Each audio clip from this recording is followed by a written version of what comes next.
All right, Thursday the 14th, we have rounds and then we have a part two. So we have weighted curtsy lunge, 3-point tap, goblet squat, and bridge pulses.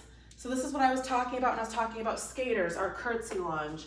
This time we're doing weighted. Of course, anytime I say weighted, you can do it without weights, but this is what your curtsy looks like. Okay, I have purse, so that would mean you just stick with the same leg. But I like to alternate, as you know that. 3-point tap, 1, 2, 3, 1, 2, 3. Goblet. And I don't know if we've done bridge pulses before, but you basically up into a bridge and you just lower, squeeze, but you never fully drop down like you do with a bridge. So lower, squeeze, okay? All right, weighted curtsy. So hold dumbbells on either side. Like I said, when we're talking about the skaters, your leg goes diagonally behind.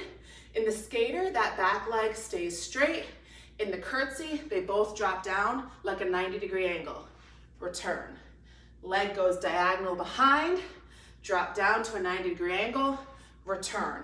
I personally like to alternate sides when I do them. So I would count to 20 because I'm alternating. If you stick with the same side, or I'm sorry, whatever the number is, 24, you would just count to 12. So again, I like to alternate. I feel like I get into this little like groove and I like it.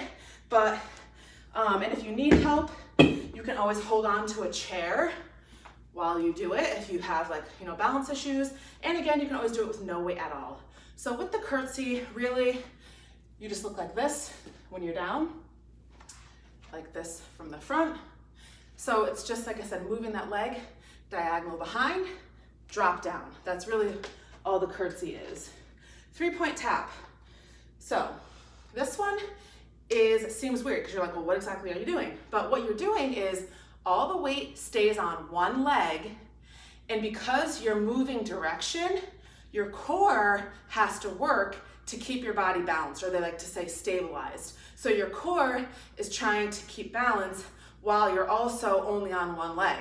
So it's a really good workout, but it seems like, well, what are you even doing? So, but let me tell you, when you start, you're gonna feel the burn. So bend a little bit in the knee. Start with your right leg. I like to move my arms the opposite way my leg is going because it helps me balance. So I'm gonna move my right leg forward. I'm gonna move my hands back. I'm gonna tap the ground. Return. I'm gonna go out to the side, so I'm gonna move my arms this way. Tap the ground, return. Now I'm gonna go backward, so I'm gonna move my hands to the front.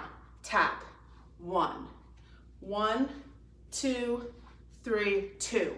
1, 2, 3, 3. 1, 2, 3, 4. 1, 2, 3, 5. So at this point, I can feel my leg burning because all of the weight is staying on this one leg.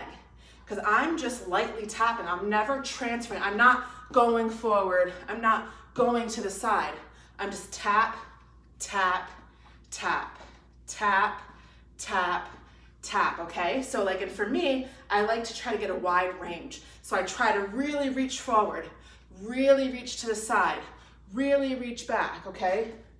So again, it seems kind of weird and like, oh, what are you doing? But it works. And then you're gonna switch sides. Goblet squat, I briefly kind of talked about this.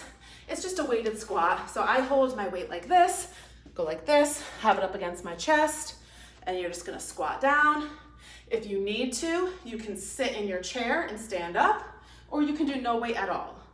Okay, so my only talking point with the goblet squat is that because you're holding the weight in front of you, it's easy to like curve your body around it and come forward and round your back. It's really easy to do that.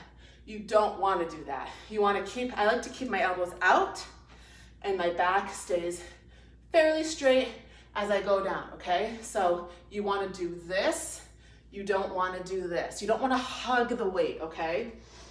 And then bridge pulse, that's on a timer. So I talked about bridges before, where you squeeze your butt up and you squeeze your hips to the air, lift your hips to the air. So what we're doing for our pulse is instead of dropping down to the ground and coming back up, you're just gonna let loose a little bit and then squeeze.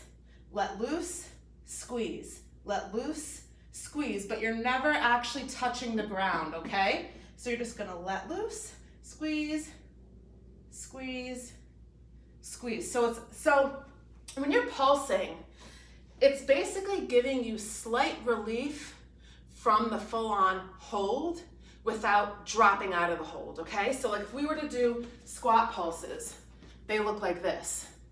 So again, it's relieving me from holding it like this, but I never actually get to stand up. So I'm kind of hovering in the middle. It's the same thing with the bridge pulse. You're never dropping down to the ground, so you're kind of like doing a hold, but you're getting slight relief from that pulse. So that's your timer for part 2.